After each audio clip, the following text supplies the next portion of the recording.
Today I'm making a modern pomegranate dessert, a toasted almond chocolate base, a pomegranate curd, and a mousse, an agar glaze. One recipe, two plating styles, elegant bars and petit fours, which are bite-sized desserts. I start by peeling fresh pomegranates and removing the seeds.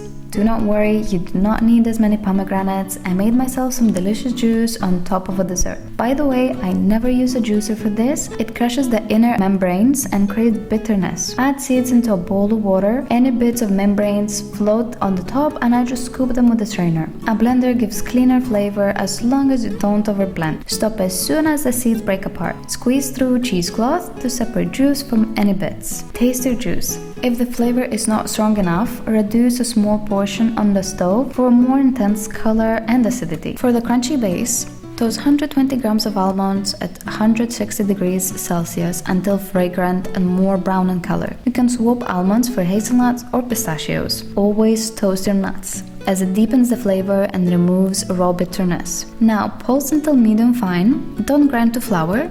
You want some texture in your base.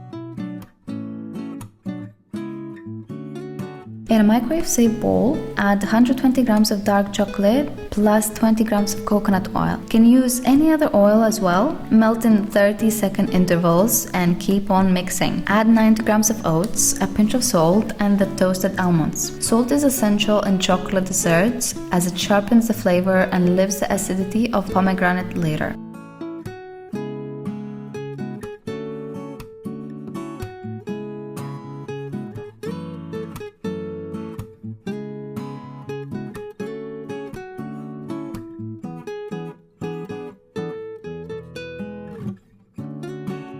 Press the mixture into a square frame lined with parchment paper. Smooth with an offset spatula.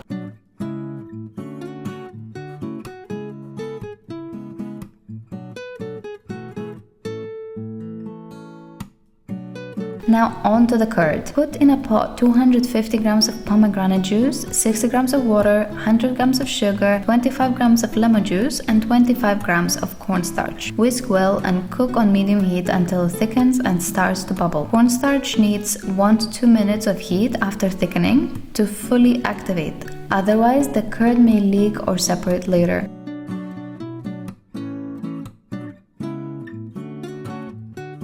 So weigh out 260 grams of the mousse and cover it with cling film, touching the surface. This prevents condensation and skin formation. Pour the remaining curd onto the chilled base, smooth it, and put it in a freezer for later. Melt 35 grams of cacao butter. You can use white chocolate or vegan white chocolate. This stabilizes the mousse without gelatin. Cacao butter gives a firmer mousse, making it a great alternative to gelatin. Whip 200 grams of cold plant-based cream plus 20 grams of sugar and beat it to soft peaks. Be careful not to over-whip the cream as it can deflate and the mousse can leave a grainy texture. Blend the reserved curd with 20 grams of pomegranate juice, the cacao butter, and add it slowly. And always blend fat, such as cacao butter, into acidic mixture slowly. This avoids splitting. Fold the mixture into the whipped cream in 2 or more additions until smooth.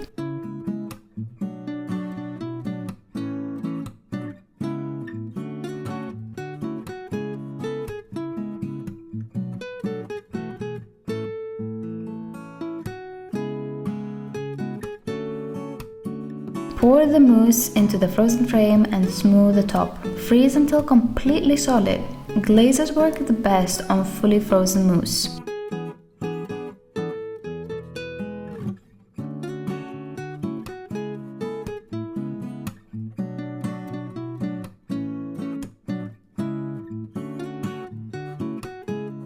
Now on to the glaze. In a pot, put 200 grams of pomegranate juice, 80 grams of sugar, 3 grams of agar, and 20 grams of glucose syrup. Mix everything and boil.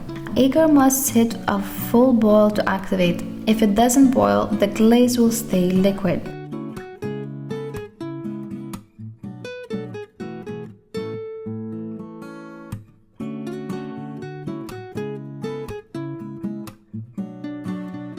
Cool the glaze covered with cling film, touching the surface. Once it reaches 37 degrees Celsius, blend to remove any agar fibers and possible clumps. By the way, 37 degrees Celsius is the best temperature. Warm enough to stay fluid, yet cool enough not to melt the mousse or any other dessert you're working with. Pour the glaze over the frozen mousse for a mirror finish. Be fast as agar sets quickly. Place back in the freezer for easier removal. Dip the knife in hot water and remove the frame. Hot knife, wipe dry, helps to get perfect smooth cuts.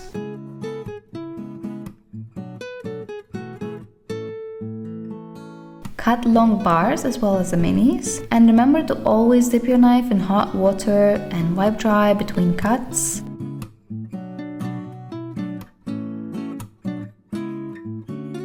Then cut half of them again into small cubes for bite-sized pieces. Plate the bars on one tray and the mini treat on another, 2 different presentations from one recipe.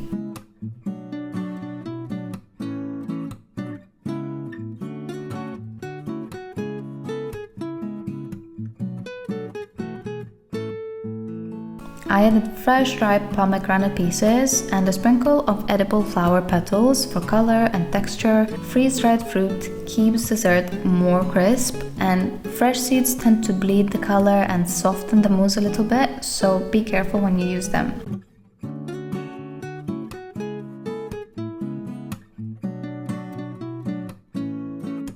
And here we are, the finished bite-sized desserts as well as the bars, clean layers and a glossy finish.